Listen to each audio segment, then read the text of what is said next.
السلام علیکم ورحمۃ اللہ وبرکاتہ۔ الحمد للہ وکفا وسلام علی عبادہ الذین اصطفیٰ۔ اشہد ان لا الہ الا اللہ وحدہ لا شریک لہ واشہد ان محمدا عبدہ ورسولہ صلی اللہ علیہ وآلہ وسلم۔ اللہم صلی علی محمد وعلی آل محمد کما صلیت علی ابراہیم وعلی آل ابراہیم انک حمید مجید۔ اللہم بارک علی محمد وعلی آل محمد کما بارکت علی ابراہیم وعلی آل ابراہیم انک حمید مجید۔ اما بعد فاعوذ باللہ السمیع العلیم من الشیطان الرجیم من ہمزہ ونفخہ ونفثہ۔ بسم اللہ الرحمن الرحیم۔ وَلَوْلَا إِذْ دَخَلْتَ جَنَّتَكَ قُلْتَ مَا شَاءَ اللَّهُ لَا قُوَّةَ إِلَّا بِاللَّهِ إِن تَرَنِ أَنَا أَقَلَّ مِنْكَ مَالًا وَوَلَدًا۔ اور کیوں نہ ایسا ہوا کہ جب تو اپنے باغ میں یا اپنی جنت میں داخل ہوا تو تو ایسا کہتا ما شاء اللہ لا قوت الا باللہ، کہ جو اللہ نے چاہا وہ عطا کیا، لا قوت الا باللہ، کسی کے پاس کوئی طاقت نہیں سوائے اللہ کے۔ ان ترانی انا اقل منک مالا وولدا، اگر تو دیکھ ہی رہا ہے کہ میں مال اور اولاد کے اعتبار سے تم سے کم ہوں، تو پھر اس میں کوئی خاص بات کیا ہے، اس میں کوئی افسوس کی بات مجھے نہیں ہے، یعنی پھر کیا ہوا اگر تو دیکھ ہی رہا ہے تو، لیکن تجھے یہ کہنا چاہیے تھا۔ آیت نمبر 39 سورۃ الکہف، یہاں سے آج کے سبق کا آغاز اللہ کے فضل سے اور اس کی توفیق سے ہو رہا ہے۔ اور گزشتہ سبق میں ہم یہ بات جان چکے کہ یہاں اللہ کریم دو لوگوں کی مثال بیان فرما رہا ہے، ایک امیر آدمی ہے اور ایک غریب آدمی ہے۔ یہ دو لوگ کون تھے؟ بعض نے کہا ہے کہ یہ دونوں بھائی تھے، سگے بھائی تھے، اور ان کو وراثت میں حصہ ملا تھا، ذمہ دار تھے، زمین بھی تھی، اور اس وراثت میں جو والد کی طرف سے یا والدین کی طرف سے ایک جیسی ملی تھی، دونوں کا رویہ مختلف تھا۔ ایک نے اللہ کے راستے میں خرچ کیا اور وہ مقابلتاً یا نسبتاً وہ بہت زیادہ امیر نہیں ہو سکا، اور دوسرے نے اپنی جائیداد کو روک کے رکھا اور اس نے اپنا باغات بنائے اور اپنا اس نے ذمہ دارہ کیا، اور اس میں زمین کے اندر اللہ تعالیٰ نے ہر طرح کی روزی بھی دی اور رزق بھی دیا، اور یوں ایک بہت ہی خوشحال اور ایک ذرا غریب آدمی، یہ دونوں بھائی، ان کا مکالمہ ہے جس کی اللہ کریم نے یہاں پہ تذکرہ فرمایا ایک مثال کے طور پر۔ یہ کون تھے اس کے بارے میں بھی مفسرین کے مختلف اقوال ہیں، یہ پہلے بات ہو چکی، لیکن صحیح بات یہ ہے کہ یہ کوئی متعین شاید نہیں تھے، یا بنی اسرائیل کے دور کے کوئی لوگ تھے جن کے بارے میں یہ کہا گیا کہ اس طرح ان کے ساتھ یہ واقعہ پیش آیا، اور اس کو قرآن نے ایک مثال کے طور پر تمثیلی انداز میں بیان کر دیا ہے۔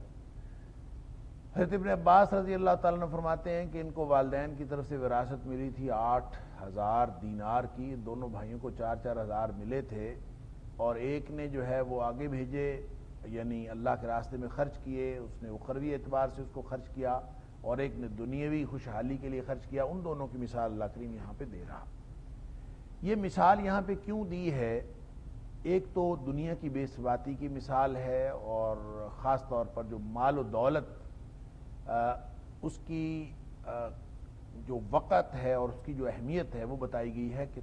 وہ آخرت کے اعتبار سے اس کی کوئی اہمیت نہیں۔ دنیا میں کوئی شخص جتنا مرضی امیر ہو، یہ کوئی نہ تو وجہ فضیلت ہے، اور نہ ہی یہ دنیا میں کسی اللہ کی رحمت کا کوئی نشان یا اس کی کوئی علامت ہے، کچھ بھی نہیں ہے۔ اس کا دنیا کے اعتبار سے ذاتی دنیاوی وقتی فائدے کے علاوہ آخرت کے اعتبار سے اسی وقت فائدہ ہوگا اگر آپ اس کو اللہ کے رضا کے لیے اور اللہ اور اس کے رسول صلی اللہ علیہ وسلم کے بتائے ہوئے طریقے کے مطابق استعمال کریں گے، پھر وہ آخرت میں فائدہ ہوگا۔ اور جس نے آخرت کے لیے نہیں استعمال کیا وہ دنیا میں جتنا مرضی خوشحال ہو، اس کی کوئی حیثیت نہیں۔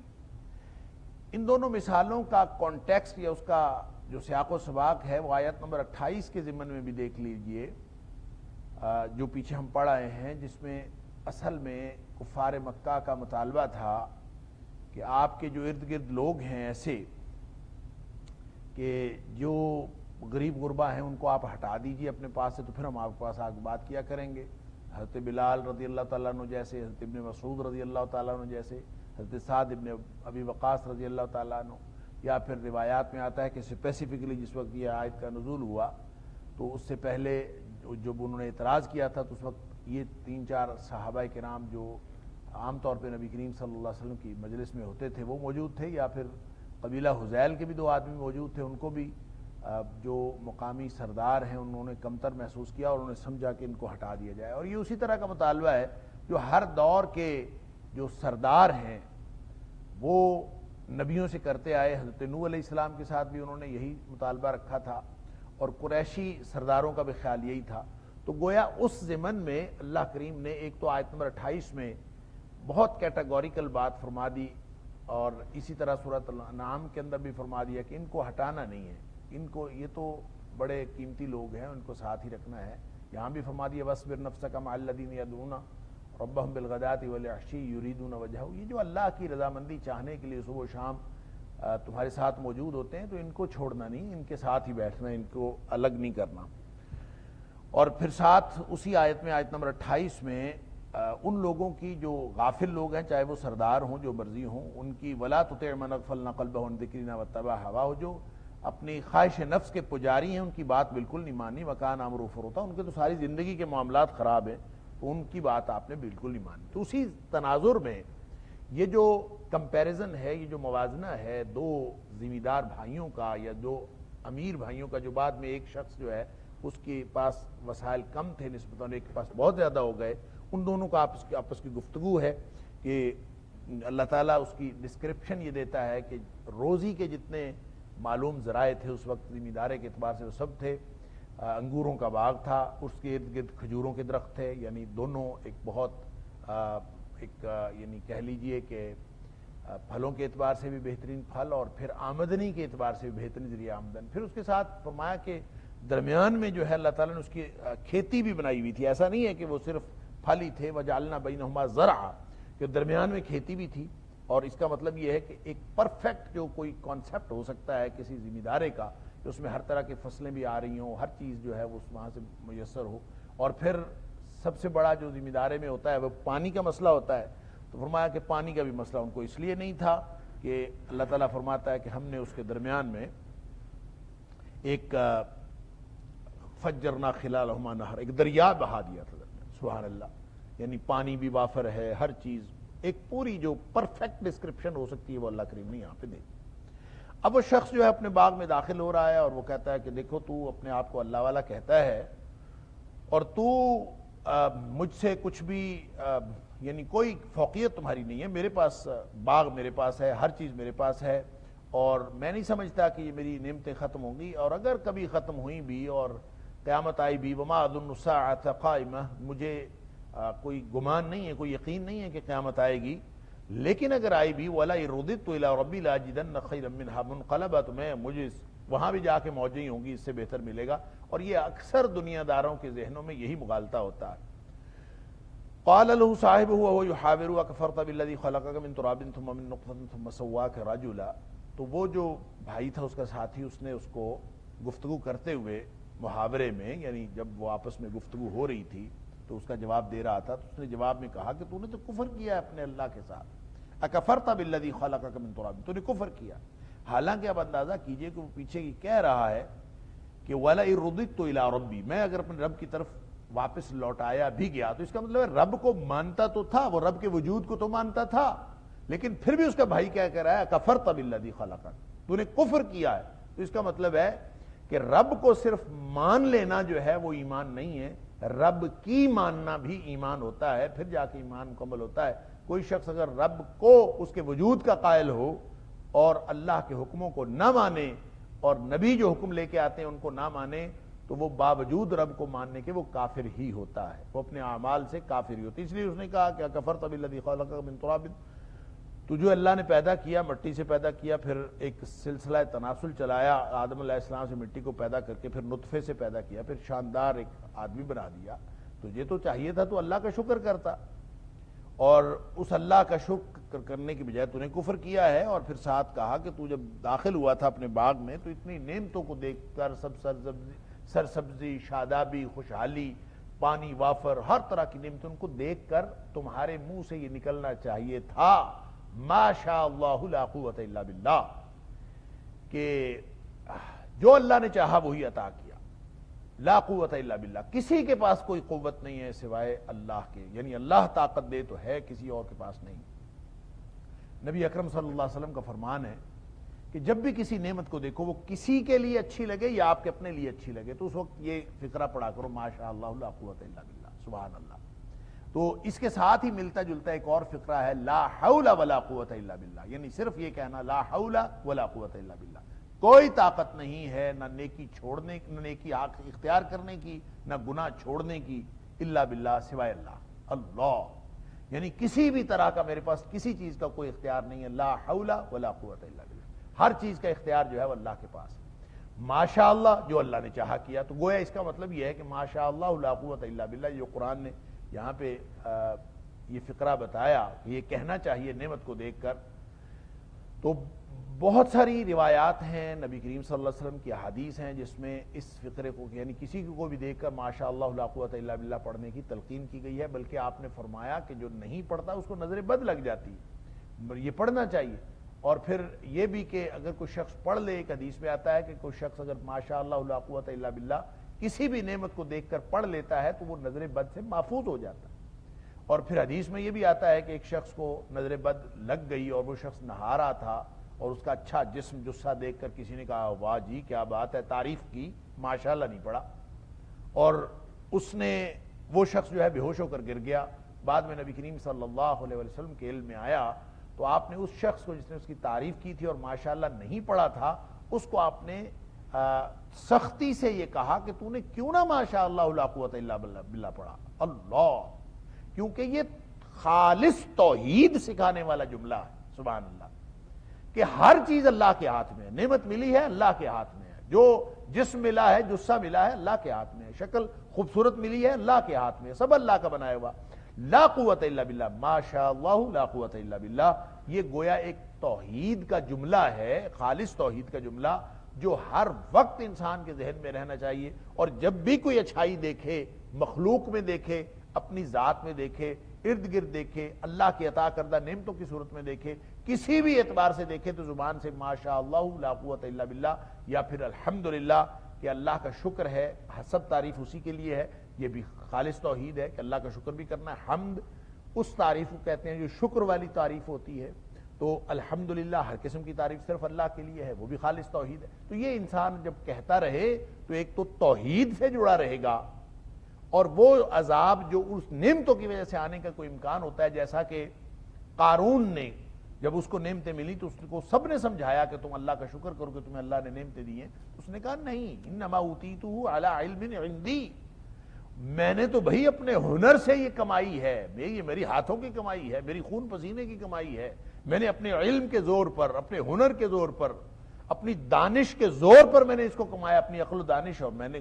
اپنا علم اور اپنا ہنر آزمایا ہے، اس کے ذریعے سے میں اتنی کمانے میں کامیاب ہوا ہوں۔ اور اس نے یہ نہیں مانا، ماشاء اللہ نہیں کہا، اللہ کی طرف اپنی نعمت کو نہیں لوٹایا، اپنی ہر چیز جو ہے یہ توحید کا اعلان جو نہیں کرتا تو وہ لازماً شرک کرتا ہے، گویا وہ شرک اور کفر کا مرتکب ہوا کہ دولت میں نے کمائی ہے۔ تو ظاہر ہے کہ جب آدمی اپنی بات کرتا ہے تو خواہش نفس کا گویا پجاری ہوتا ہے اور اپنی ذات کی پوجا کر رہا ہوتا ہے، اللہ کی بندگی نہیں کر رہا ہوتا۔ اس لیے فرمایا کہ اس نے جب یہ بھی کہہ دیا اس کے دوست نے کہ اکفرت باللذی، تو نے کفر کیا ہے، اور پھر شرک کی بات بھی کر دی، اور پھر یہ کیوں نہیں کہا ماشاء اللہ لا قوت الا باللہ، کیوں نہیں کہا، یہ اس کو اعتراض کیا، اور نبی کریم صلی اللہ علیہ وسلم نے اس لیے تاکید بھی کیا کہ ماشاءاللہ کہنا چاہیے۔ تو جس طرح سے قارون نے جب یہ بات تسلیم نہیں کی، اور اتنے خزانے اللہ تعالیٰ نے اس کو دیے تھے کہ ایک جماعت اس کی خزانوں کی چابیاں اٹھانے کے لیے ضروری ہوتی تھی، ایک آدمی اس کی چابیاں نہیں اٹھا سکتا تھا. تو جب اس نے اللہ کی نافرمانی کی اور ناشکری کی اور اس دولت کو اپنے ہنر کا نتیجہ قرار دیا، اللہ کی رضامندی اور اللہ کی عطا قرار نہیں دیا، تو نبی کریم صلی اللہ علیہ وسلم نے فرمایا اس کو زمین میں دھسا دیا گیا اس کے خزانوں سمیت، اور وہ قیامت تک زمین میں دھستا چلا جائے گا. اللہ اکبر. یہ اللہ کا عذاب دنیا میں اللہ تعالیٰ دکھاتا ہے. اب یہاں پہ کمپیریزن اس لیے کیا جا رہا ہے کہ قریشی سرداروں کو بتانا ہے کہ جو امیر آدمی ہونا کوئی حیثیت نہیں رکھتا، اور امیر اور غریب کا فرق نہیں ہے، فرق ایمان اور بے ایمانی کا ہے. لہذا ایک ایمان والا جتنا مرضی غریب ہو وہ بہت بہتر ہے اس شخص سے جو بے ایمان ہو اور وہ جتنا مرضی مالدار ہو، جتنا مرضی اس کے پاس دنیایں ہوں، وہ کچھ بھی نہیں، بلکہ وہ ایک بہتر ہوتا ہے سارے لوگوں سے. وہ حدیث آتی ہے بخاری شریف کے اندر کہ نبی کریم صلی اللہ علیہ وسلم کے پاس ایک ایسا آدمی گزرا جس کے بہت یعنی لگتا یوں ہے، حدیث کے سیاق و سباق سے الفاظ میں تو نہیں ہے کہ وہ سردار ہوگا، سردار ٹائپ آدمی ہوگا اور باڈی گارڈ ساتھ ہوں گے، گھوڑے پہ چڑھا ہوا ہوگا، بہت تمتراک کے ساتھ گزرا ہوگا. نبی کریم صلی اللہ علیہ وسلم نے اپنے پاس بیٹھے ہوئے شخص سے پوچھا یہ کون ہے؟ صرف آپ نے پوچھا ہے، اور حدیث کے الفاظ صرف اتنے ہیں کہ ایک آدمی گزرا تھا اور آپ نے پوچھا تھا. گزرا کیسے تھا یہ حدیث کے الفاظ میں نہیں ہے، یہ سمجھ آتی ہے کہ تمتراک کے ساتھ گزرا ہوگا. تو پاس بیٹھے صحابی نے نبی اکرم صلی اللہ علیہ وسلم کو اس کا تعارف کروایا، کہا کہ یہ جو ہے یہ تو فلاں بستی کا سردار ہے، اور یہ بڑا اس کی تو بات بڑی مانی جاتی ہے. ان قال لا يسمع، اگر یہ کوئی بات کرتا ہے دنیا ٹھہر کے اس کی بات سنتی ہے، بہت اہم بات ہوتی ہے اس کی. اور اگر کہیں سفارش کر دے ان یشفع، تو اس کی لازمت جو ہے وہ سفارش قبول کی جاتی ہے. اور اگر کہیں یہ نکاح کا پیغام بھیج دے ان کہا، تو لوگ اپنی بیٹیاں لے کے اس کے پیچھے پھرتے ہوتے ہیں کہ جناب ہمارے سے رشتہ لے لے. کیا مطلب؟ معاشرے کے اعتبار سے، سوشل سٹیٹس کے اعتبار سے وہ انتہائی اعلیٰ مقام پر ہے، اور وہ امیر بھی ہے، سردار بھی ہے، اقتدار بھی اس کے پاس ہے، یوں وہ اپنے پورے علاقے میں اس کی بڑی مانتا ہے. نبی اکرم صلی اللہ علیہ وسلم نے کچھ نہیں فرمایا، آپ خاموش رہے. تھوڑی دیر بعد ایک اور آدمی گزرا. اب یہ بھی اسی طرح حدیث کے الفاظ میں تو بات نہیں ہے، لیکن سیاق و سباق سے پتہ چلتا ہے کوئی غریب آدمی ہوگا، آرام آرام سے وہ گردن جھکائے آرام آرام سے سڑک کے ایک طرف چل رہا ہوگا، گلی کے ایک طرف، اور اس کی اپیرنس سے کوئی ایسی اس کے سماجی مقام و مرتبے کی کوئی حیثیت واضح نہیں ہوتی ہوگی. نبی کریم صلی اللہ علیہ وسلم نے پاس بیٹھے اسی صحابی سے پوچھا کہ یہ کون ہے، اس کا تعارف کروایا. اس نے تعارف کرا، ہوا من فقراء المسلمین، یہ تو فقیر سا آدمی ہے، محتاج مسلمانوں میں سے ہے، اہل ایمان میں سے ہے، لیکن ہے بالکل فقراء سا. فقیر اس کو کہتے ہیں، محتاج بالکل جس کے پاس کچھ نہ ہو. اللہ ساتھ فرمایا کہ صرف یہ نہیں ہے کہ اس کے پاس وسائل نہیں ہے. صحابی عرض کرتا ہے اللہ کے رسول صلی اللہ علیہ وسلم صرف وسائل کی بات نہیں ہے، بلکہ اس کے پاس کچھ بھی نہیں ہے، سماجی مقام و مرتبہ بھی کوئی نہیں. ان قال اللہ یسمع، اگر یہ کوئی بات کرتا ہے تو اس کی کوئی بات ہی نہیں سنتا. اللہ اکبر. اس کے گھر والے بھی کوئی نہیں گویا بات سنتے. اگر کہیں یہ سفارش کرتا ہے اللہ یشفع، کوئی اس کی سفارش قبول نہیں کرتا. اس کی سفارش ظاہر ہے نیوسنس ویلیو اگلے دیکھتے ہیں، سماجی مقام و مرتبہ دیکھتے ہیں، اقتدار دیکھتے ہیں، دولت دیکھتے ہیں، اس کے حساب سے اگلا سفارش مانتا ہے، وغیرہ سفارش کیوں مانے کوئی. لہذا یہ بات کرتا ہے اس کی بات کوئی نہیں سنتا، سفارش کرتا ہے کوئی سفارش نہیں مانتا. اور اگر کہیں یہ نکاح کا پیغام بھیج دے اللہ ینکح، کوئی اس کو رشتہ دینا پسند نہیں کرتا. اللہ اکبر. اندازہ کیجئے کیا تفاوت ہے، کیا فرق ہے دونوں میں. اور نبی اکرم صلی اللہ علیہ وسلم نے یہ نہیں فرمایا کہ یہ شخص اس سے بہتر ہے، کیونکہ اس کے پاس ایمان تھا اور اس کے پاس ایمان نہیں تھا، اور وہ جتنا مرضی مال و دولت اور جتنا مرضی سماجی مقام و مرتبہ رکھتا ہے. اب نبی کریم صلی اللہ علیہ وسلم نے یہ نہیں فرمایا کہ یہ اس سے بہتر ہے. اگر یہ بات آپ ارشاد فرما دیتے تو شاید ہماری سمجھ میں پھر بھی نہ آتا کہ کتنا فرق ہے ایمان اور بے ایمانی کا. اللہ، جو اصل فرق ہے وہ یہ ہے. نبی اکرم صلی اللہ علیہ وسلم نے فرمایا ھذا خیر من ملء الارض ھذا. وہ جو پہلا شخص گزرا ہے صاحب وسیلہ اور صاحب جائیداد اور خوشحال اور صاحب اقتدار اور سماجی مقام و مرتبے کا حامل، سوشل سٹیٹس، فرمایا ان جیسے لوگوں کی زمین بھری ہوئی ہو تو ان سب سے ایک آدمی یہ بہتر ہے جو یہ ابھی گزرا ہے۔ اللہ مل الارض ھذا، ساری زمین بھری ہوئی ہو تو ان میں ساری دنیا سے ایک آدمی بہتر ہے، یہ ہے کمپیریزن۔ لہذا یہاں اللہ کریم نے سرداروں کو، قریشی سرداروں کو ان کی اوقات بتائی ہے کہ تم کہتے ہو ان قیمتی لوگوں کو میں ہٹا دوں، سوال ہی پیدا نہیں ہوتا، ان کو نہیں ہٹانا۔ تم اپنی اوقات پر اپنے انجام کی فکر کرو کہ تمہارے ساتھ ہونے کیا والا ہے۔ تم صرف مال و دولت کی وجہ سے اور سماجی مقام و مرتبے کی وجہ سے سمجھتے ہو یہ چھوٹے لوگ ہیں اور ہم ان کو جو ہے وہ برداشت نہیں کرتے۔ لہٰذا اس کمپیریزن کو بتایا کہ ان کی گفتگو ہوئی، کہ مثال بتا دی، ان کی گفتگو ہوئی، ایک ایمان والا تھا ایک بے ایمان تھا۔ اس نے کہا کہ تمہیں تو چاہیے تھا ماشاءاللہ لا قوت الا باللہ پڑھتا، اپنی سارے مال و دولت کو، ہر چیز کو اللہ کے ساتھ منسوب کرتا، اللہ کی مشیت کے ساتھ، اللہ نے عطا فرمایا ہے، اللہ کا شکر کرتا۔ ان ترانی انا اقل منک مالا وولدا، اگر تو یہ دیکھتا ہے کہ میں مال اور اولاد میں کم ہوں تم سے تو یہ کوئی خاص بات نہیں ہے، کیا ہوا پھر؟ اور اس میں مجھے کوئی پچھتاوا نہیں ہے، کوئی افسوس نہیں ہے کہ میرے پاس جو ہے وہ مال و دولت کم ہے۔ اصل فرق یہ ہے کہ مجھے میرا اللہ یاد ہے، تجھے اللہ یاد نہیں، یہ ہے فرق۔ اور میں اگر کم ہوں مال و دولت میں تو یہ تو کوئی حیثیت نہیں اس کی، تو مال و دولت میں زیادہ ہے میں مال و دولت میں کم ہوں، یہ فرق نہیں۔ فرق یہ ہے کہ مجھے میرا اللہ یاد ہے، تمہیں اللہ یاد ہے۔ فَعَسَىٰ رَبِّي أَن يُؤْتِيَنِي خَيْرًا مِّن جَنَّتِكَ وَيُرْسِلَ عَلَيْهَا حُسْبَانًا مِّنَ السَّمَاءِ فَتُصْبِحَ صَعِيدًا زَلَقًا۔ اللہ، یہ جو فرق تو دیکھ رہا ہے کہ میں تجھ سے کم ہوں اور تو زیادہ ہے،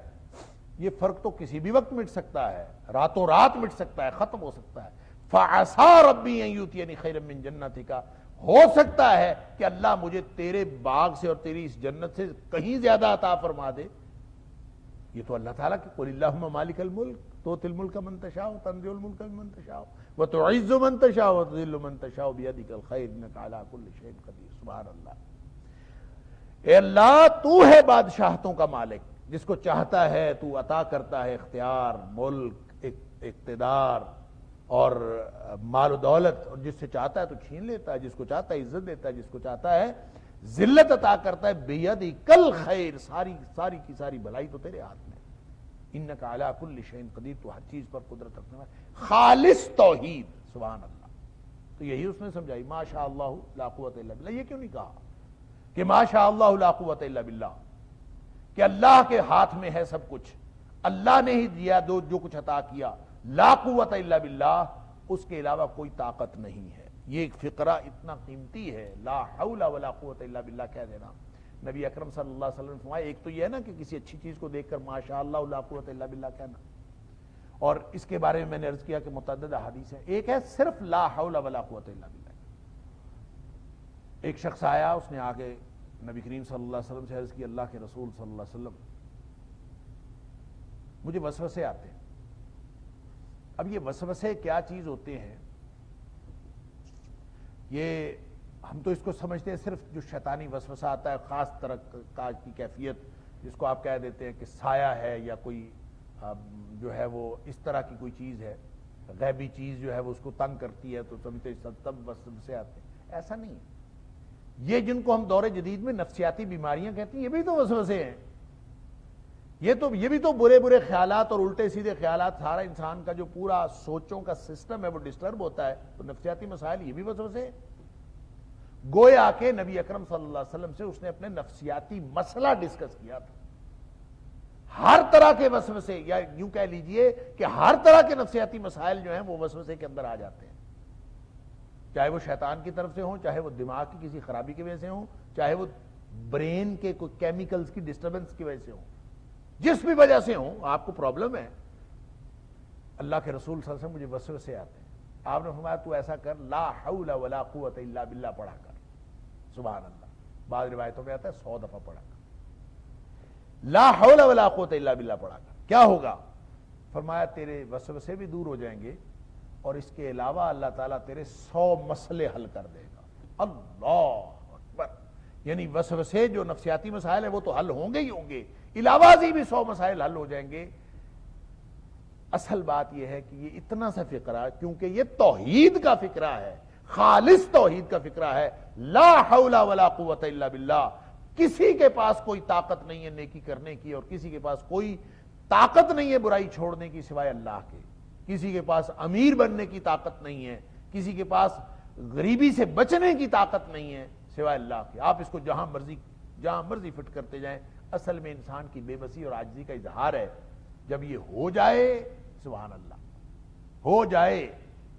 تو پھر اس سے کیا نتیجہ نکلتا ہے؟ نبی اکرم صلی اللہ علیہ وسلم نے فرمایا یہ لا حول ولا قوت الا باللہ جنت کے خزانوں میں سے ایک خزانہ ہے۔ سبحان اللہ، جس کو جنت کے خزانے مل جائیں اس کو اور کیا چاہیے؟ ایک بات شاید میں نے پہلے بھی کبھی ذکر کی ہو، والد صاحب رحمۃ اللہ علیہ وہ فرمایا